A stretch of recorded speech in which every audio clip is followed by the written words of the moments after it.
NCP বাংলাদেশে নতুন বন্দোবস্তের রাজনীতির কথা বলে নতুন ভণ্ডবস্তের রাজনীতি করছে। আমি তাদেরকে বলবো, গঠনমূলক রাজনীতি করেন। আপনারা জামাতের মস্তিষ্ক দ্বারা এই মুহূর্তে পরিচালিত হচ্ছেন। জামাত অত্যন্ত চালাক এবং ধুরন্ধর একটি রাজনৈতিক দল। তারা নিজেরা দেখবেন বিএনপির স্থানীয় প্রতিনিধি তাদের সাথে আন্তরিকতা বজায় রাখছে এবং যে সময় সংসদ চলে সেই অধিবেশন চলাকালীন সময়ে মাননীয় প্রধানমন্ত্রীকে নিয়ে বেশ প্রশংসা করে বক্তব্য দেয় এবং অন্যান্য মন্ত্রীদের সাথে সাক্ষাৎ হলে বেশ প্রশংসা করে।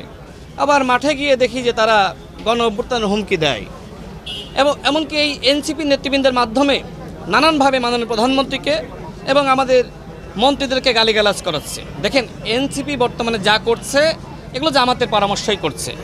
এই জন্য জামাত এবং এনসিপিকে বলবো, যদি এইভাবে আপনারা রাজনৈতিক পরিবেশকে নষ্ট করেন তাহলে কিন্তু তার উত্তম জবাব দেওয়ার জন্য আমরাও প্রস্তুত আছি।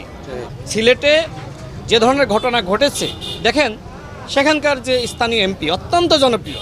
সোয়ান প্রপার্টিজ লিমিটেড তৈরি করছে নিরাপদ স্বাচ্ছন্দ্যময় এক নতুন ঠিকানা। সোয়ান গ্রুপের একটি পণ্য।